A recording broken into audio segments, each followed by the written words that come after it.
Boa tarde para todos. É realmente um espetáculo aqui essa plateia, esse evento. Eu estou muito honrado de estar aqui. E para mim é sempre fascinante falar desse assunto, porque é muito instigante, mas é também um grande desafio. Porque é um assunto espinhoso, e eu garanto que metade da plateia pensa nas seguintes frases: as criptomoedas ou é uma bolha, ou é uma pirâmide, ou é apenas um sistema para financiamento à lavagem de dinheiro, a terrorismo, qualquer atividade ilícita online. Esse ainda é um dos grandes desafios para conseguir explicar essa verdadeira inovação, e que realmente é uma invenção revolucionária. Mas o outro desafio também é que a gente eu aqui já começo em desvantagem, porque hoje pessoas renomadas, de reputação ilibada e com uma vasta experiência, acham justamente que o Bitcoin não passa de uma bolha ou uma pirâmide. Aqui nós temos o Charlie Munger, que é o sócio do Warren Buffett, que está ao seu lado. E o Charlie Munger diz, desde 2013, que o Bitcoin é veneno de rato. Essa é a definição dele.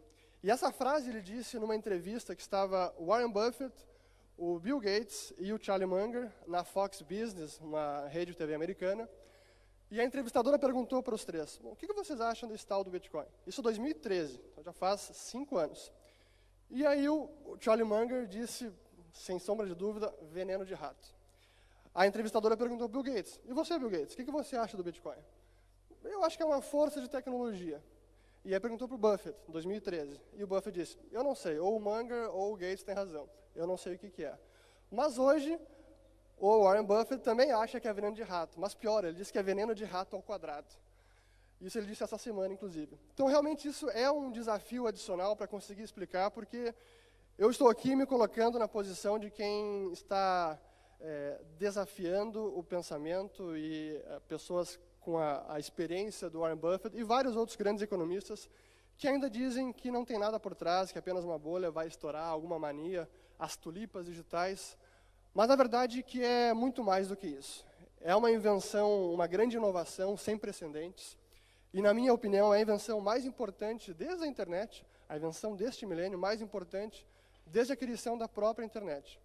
E acho que é por isso que vale a pena, até para, antes de explicar um pouco o que é o fenômeno das criptomoedas, contar um pouco também da história da própria internet, como a internet começou lá na era comercial. Isso aqui é uma foto de 94, 95, quando poucas pessoas entendiam o que era a internet e qual o potencial dela. Aqui era até na foto da direita, é um programa de TV explicando como é que se surfava na web, como é que se navegava na web. Naquela época era preciso se conectar com um modem, usando linha de escada. Em 94, no Brasil, então, era praticamente impossível conseguir se conectar à internet, uma pessoa comum. Esse era o Netscape Navigator, era o browser da época, era o software que a gente utilizava para conseguir navegar nas páginas da internet. Mas que páginas? Naquela época nem tinha páginas, praticamente não tinham lugares locais que a gente pudesse realmente navegar e encontrar informação. Era uma rede interconectada, uma rede mundial, mas não tinha muita utilidade. Sim, havia e-mail, era possível trocar mensagens com as pessoas, mas não tinha muita utilidade. Uma das primeiras empresas realmente criadas nessa era da internet foi a Amazon. Essa aqui é a capa, a homepage da Amazon.com, Amazon.com Books, que era uma empresa que começou vendendo com seu modelo de negócios digital na internet, mas o seu produto era físico.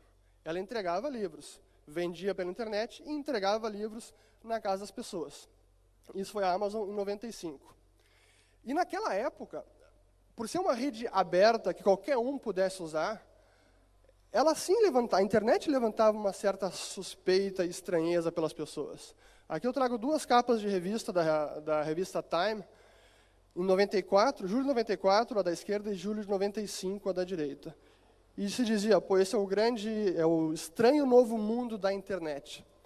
E aí se pensava, e muitas empresas pensavam, como é que eu vou arriscar manchar o meu nome ou a minha reputação colocando meus produtos e serviços numa rede que qualquer um pode usar? Será que vale a pena tomar esse risco? Essa era a visão naquela época. Mas avançando agora, mais de 22, 23 anos, nós temos verdadeiros gigantes da tecnologia. Essas são as 4 maiores empresas do planeta em valor de mercado: Apple, Google, Microsoft e a Amazon. E 2 dessas empresas têm negócios puramente digitais. O serviço, o produto, ele é digital. A geração de riqueza é puramente digital. O Google, completamente digital. O serviço que ela entrega não está plasmado fisicamente. A geração de riqueza, o valor que ela agrega, ele é puramente digital. E com a Microsoft também.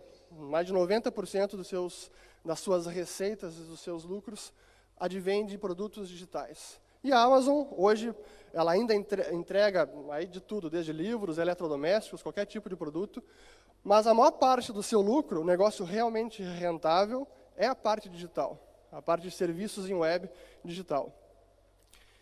E graças à internet, hoje temos diversas outras empresas, trago aqui o Facebook, Netflix, Spotify, Airbnb, eBay, Coinbase, Dropbox, diversas empresas e modelos de negócios que antes eram inimagináveis e que só são possíveis por causa da internet, por causa da era digital.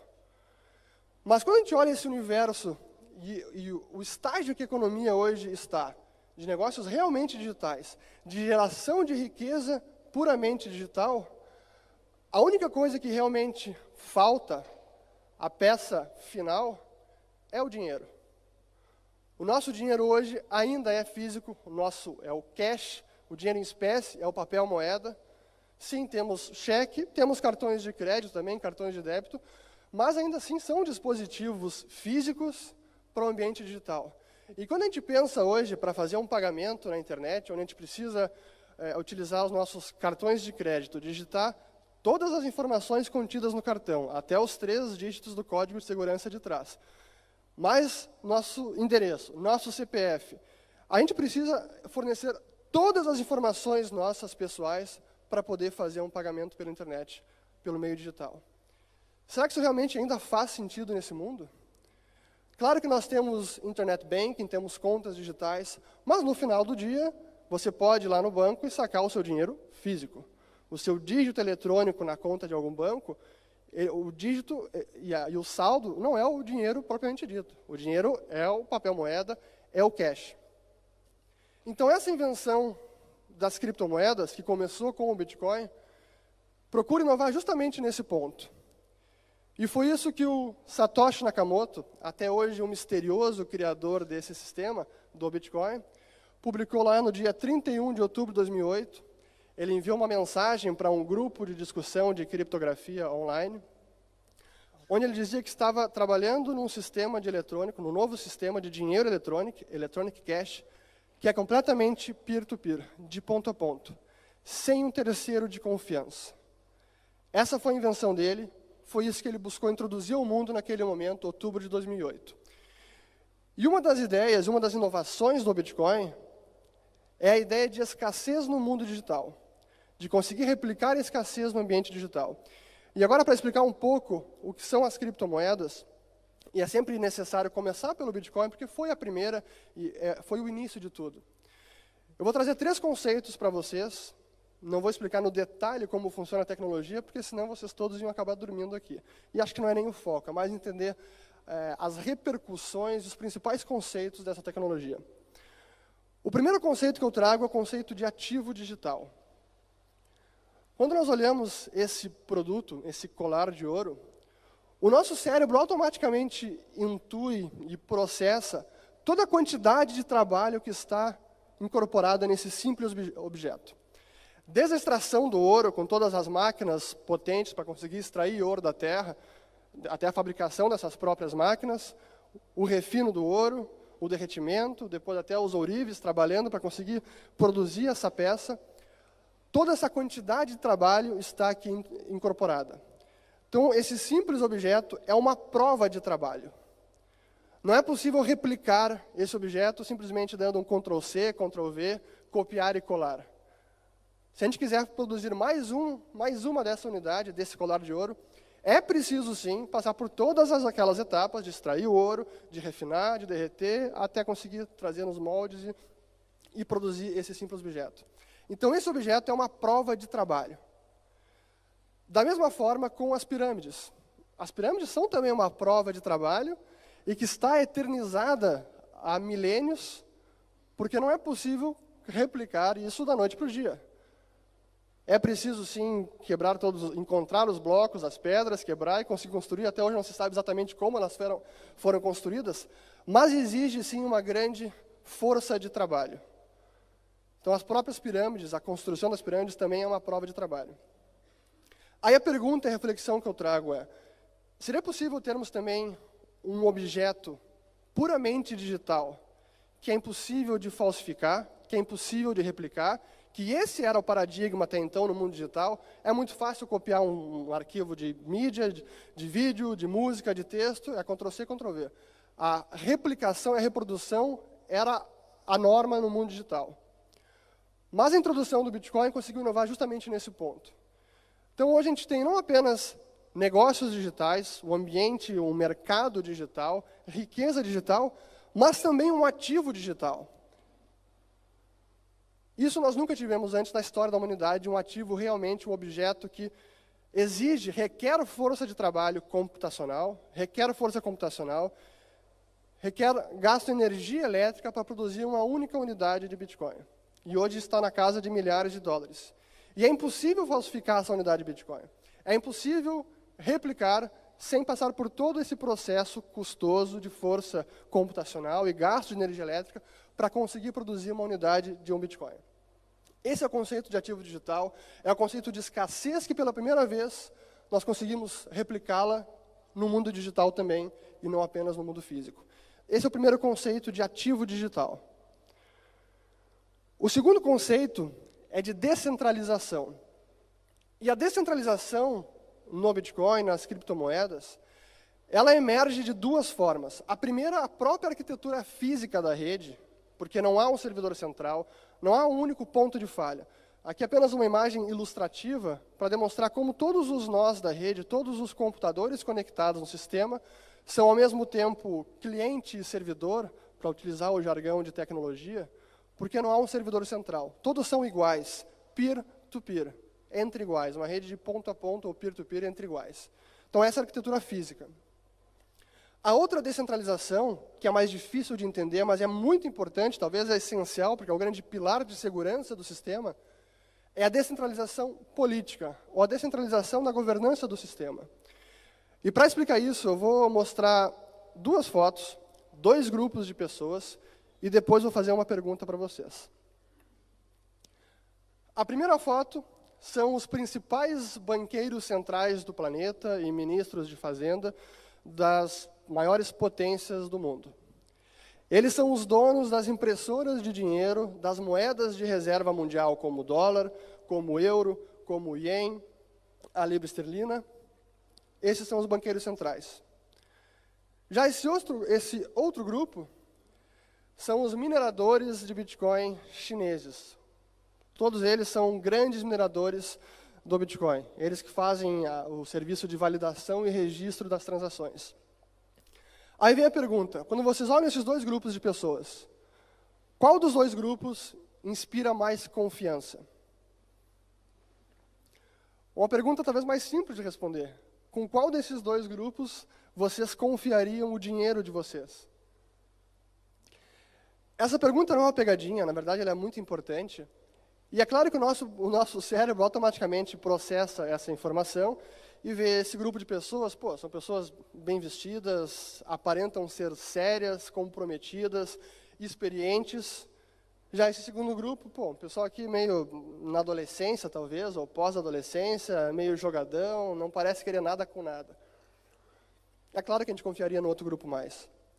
Mas a pergunta importante aqui é a seguinte: para um desses sistemas, a confiança não é necessária. Não importa quem seja o grupo de pessoas por trás do sistema. Nesse caso, nós realmente precisamos confiar nos banqueiros centrais. Já nesse segundo, os mineradores de Bitcoin, não importa quem sejam essas pessoas.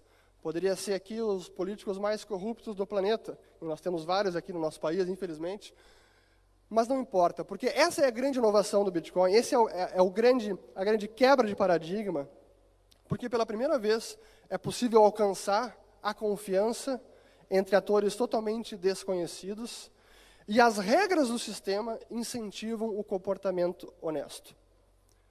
O sistema foi desenhado de tal forma, e aí está, nesse quesito está a grande genialidade da criação do Satoshi Nakamoto, porque o sistema foi desenhado de tal forma que as regras incentivam o comportamento honesto. É sempre mais rentável atuar de acordo com as regras do sistema, com as regras do protocolo, do que tentar perverter o sistema e corrompê-lo para benefício próprio. Essa está aqui a grande genialidade. Por isso que não importa quem sejam as pessoas por trás, as regras incentivam o comportamento honesto. Então, esse é o conceito de descentralização política e de governança, e é por causa das duas descentralizações, física e de política, que em mais de 9 anos de operação do Bitcoin, jamais tivemos nenhum caso de fraude ou de roubo, de desvio de fundos no livro contábil do sistema, que é o chamado blockchain, que eu vou explicar levemente mais no fim da apresentação. O sistema jamais foi corrompido. Em mais de 9 anos de operação, e ele funciona 24 horas por dia, todos os dias da semana, todos os dias do ano. Em todo esse período, o percentual de uptime, que ele esteve funcionando sem ter nenhum problema, é mais de 99%. É realmente uma verdadeira proeza. Essa é a grande façanha, e é uma pena que esse tipo de estatística ou de dado não aparece mais na mídia.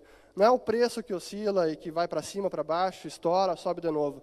Mas é o sistema em incrível segurança e robustez, que nas palavras do próprio Satoshi Nakamoto, é um sistema de estrutura simples, mas robusta. Então, ativo digital e descentralização. O outro conceito é o conceito de globalização, ou de rede global sem fronteiras. Quando a gente olha aqui o mundo, não há nenhuma fronteira. Você consegue encontrar alguma fronteira desenhada no mapa? O que existe na natureza são obstáculos físicos da natureza, montanhas, vales, rios, oceanos, mas fronteira política é uma construção da mente humana. É uma criação artificial do homem, e muitas vezes erguida para separar povos, separar indivíduos, regiões. Mas na natureza não existe esse conceito de fronteira política. E na própria internet, e na rede do Bitcoin também, das criptomoedas, são redes realmente globais, onde não há fronteiras. Quando a gente vai enviar um e-mail hoje em dia, ninguém pensa, pô, vou enviar um e-mail para o fulano de tal. Ah, não, mas ele está na Indonésia, como é que eu vou enviar um e-mail para ele? Esse pensamento não surge porque ele não existe na internet. Não há fronteira na internet, assim como não há fronteiras na tecnologia das criptomoedas. E por isso é possível trocar valor, transacionar com qualquer pessoa, em qualquer lugar do planeta, com muita segurança, com custo baixo e com muita rapidez. E muita transparência também. Esse é o conceito de descentralização, de sistema global sem fronteiras. Mas, dados esses três conceitos, ativo digital, descentralização e sem fronteiras, um sistema global, quais são as implicações disso para o nosso mundo, para a sociedade, para as empresas, por exemplo? E tem algumas. A primeira é o grande potencial de inclusão financeira. Hoje, o sistema financeiro no mundo inteiro, o nível de bancarização no mundo inteiro é muito baixo. Dependendo das regiões mais distantes das grandes metrópoles ou capitais, a bancarização, a infraestrutura bancária não chegou. No Brasil, o nível de bancarização, a quantidade de pessoas que têm acesso a serviços financeiros básicos ou conta corrente, está em torno de 55%. Então, quase metade da população não tem acesso, está desconectada do mundo financeiro, de sistema de pagamentos, e não consegue gerar riqueza porque não tem como trocar a sua riqueza por dinheiro. E esse é o grande potencial, porque uma tecnologia como essa das criptomoedas, basta um telefone móvel e um acesso à internet e um simples aplicativo baixado em questão de segundos, e você se conecta numa plataforma financeira realmente internacional. Isso realmente é sem precedentes, isso tem um enorme potencial. Aí alguém pode pensar, bom, mas hoje também temos internet banking, basta baixar um aplicativo de algum banco e você tem lá a sua conta no telefone celular. Sim, mas antes disso você precisa ir até a agência bancária, preencher alguns formulários, solicitar a abertura de conta, comprovar a renda E o que acaba sendo até mais irônico é quanto maior a sua renda, mais fácil é abrir uma conta bancária, e quanto menor a sua renda, mais difícil e mais custosa é. Se você não tem renda suficiente, você vai ter que pagar a tarifa de manutenção de conta, vai ter que pagar TED, vai ter que pagar DOC. Isso inviabiliza o uso do sistema financeiro para muita gente. E é nesse sentido que tecnologias como essa, que basta conexão à internet, um telefone móvel, e você se conecta sem ninguém poder barrar o seu acesso ao sistema um sistema de pagamentos, é realmente enorme o potencial. Outra implicação para o próprio conceito de inovação. Assim como a internet, que é uma rede aberta, os protocolos, os códigos das criptomoedas são de código-fonte aberto. Qualquer um pode auditar o código, qualquer um pode melhorar o código, qualquer um pode criar novas soluções, inovar e entregá-las ao mundo sem precisar de nenhuma licença prévia, sem precisar solicitar autorização de algum órgão regulador, de algum governo, quem quer que seja. Basta inovar e pronto. Se a sua solução, se a sua criação, a sua inovação realmente tiver alguma vantagem, for benéfica, tiver algum mérito, ela vai ser aceita e vai ser utilizada pelos demais indivíduos. Então, realmente, isso tem também implicações grandes para o conceito de inovação financeira, que até hoje é muito cercado. O nosso sistema financeiro, no mundo inteiro, ele é fechado e cercado pelos órgãos reguladores, por bancos centrais, por governos. Então, você ter uma inovação sem permissão é praticamente impossível. Então, isso também tem um grande potencial em termos da própria inovação no campo financeiro. Uma outra implicação é para o próprio sistema bancário. Essa é a sede do Monte dei Paschi di Siena. É o banco mais antigo do mundo, que está situado na Itália, na cidade de Siena. Se você tem uma tecnologia que é possível transferir valores entre duas pessoas, sem precisar depender de um intermediário, ele prescinde de terceiros de confiança, e você consegue enviar para qualquer lugar do planeta, qualquer valor, com segurança, baixo custo e rapidez, como isso pode acabar disruptando, para usar um neologismo que a gente usa cada vez mais, como isso vai acabar perturbando os processos, os negócios, os lucros do sistema bancário dos bancos tradicionais. E realmente vai ter implicações para o mundo financeiro, sem dúvida. E tem também implicações para o mercado de capitais. Hoje há um fenômeno crescente, mas ainda em estágio embrionário, chamado de tokenização, que é você ter representações de ativos, ações, títulos de dívida, ou até objetos, na tecnologia do blockchain, essa tecnologia de registro distribuído que começou com as criptomoedas.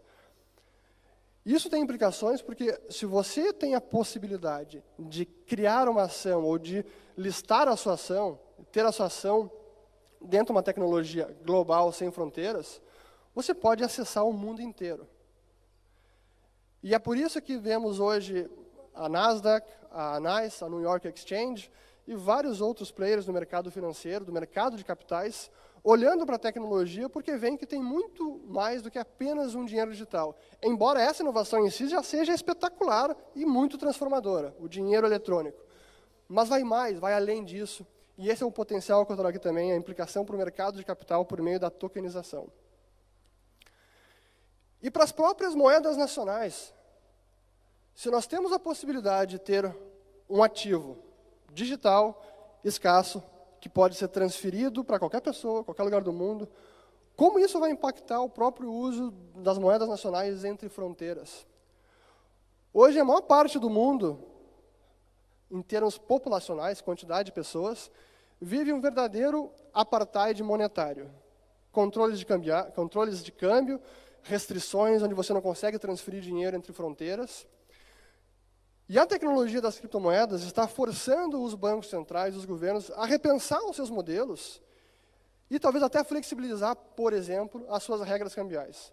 Hoje, no Brasil, um dos obstáculos que a gente tem, até para aproveitar na sua plenitude a tecnologia das criptomoedas, são justamente as nossas regras cambiais, que datam desde a década de 30 e são ainda, infelizmente, muito arcaicas. Eu espero que uma tecnologia como essa possa realmente abrir os olhos dos governos e bancos centrais e repensar suas políticas monetárias, especialmente em termos de conversibilidade da moeda, que hoje no Brasil já é muito menor do que foi no passado, mas ainda precisa melhorar bastante, especialmente quando se compara com países como Suíça, Estados Unidos, Inglaterra, Japão, que têm moedas plenamente conversíveis. Então, sem dúvida que a tecnologia das criptomoedas também vai impactar as moedas nacionais.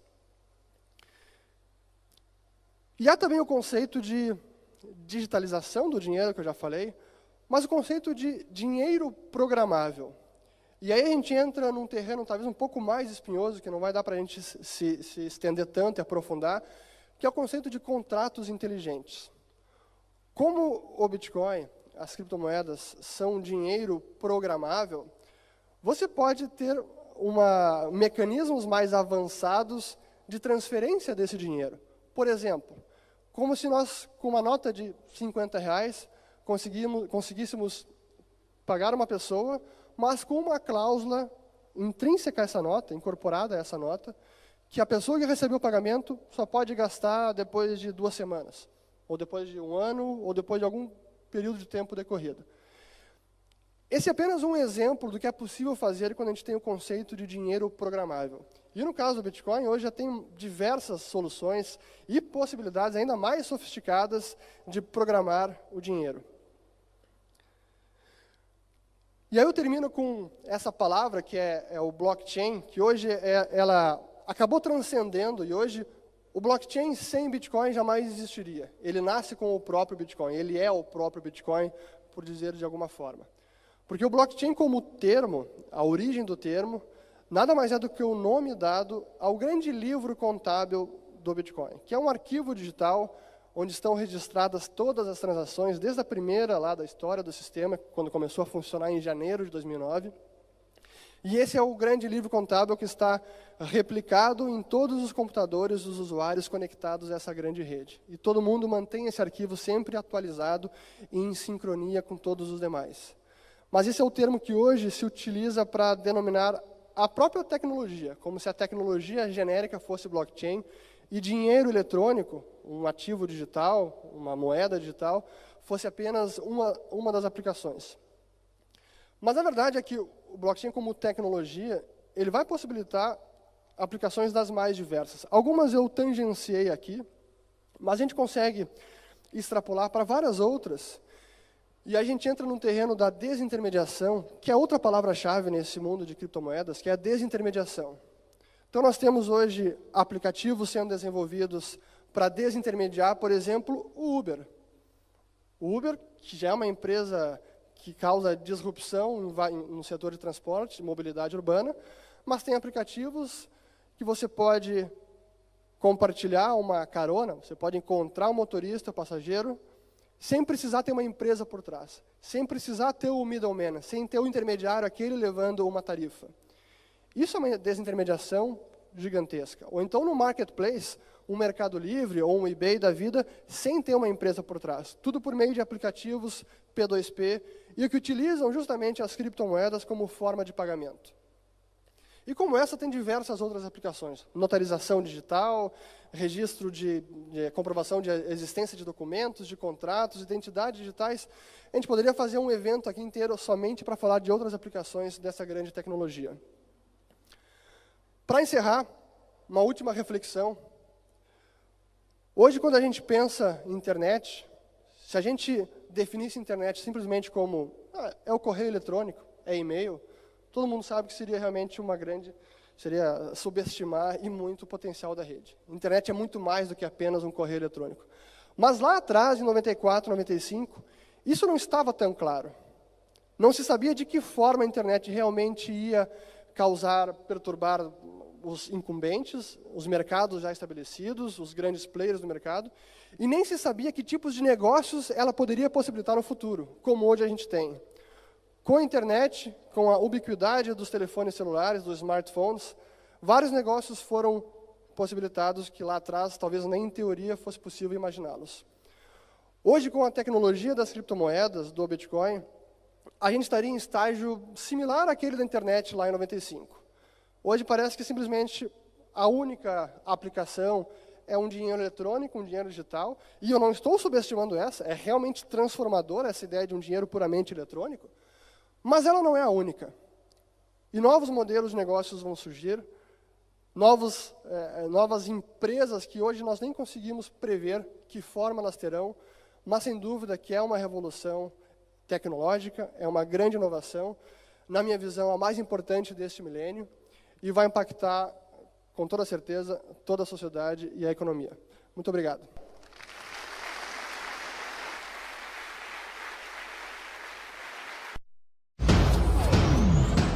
Ópera apresenta Expogestão.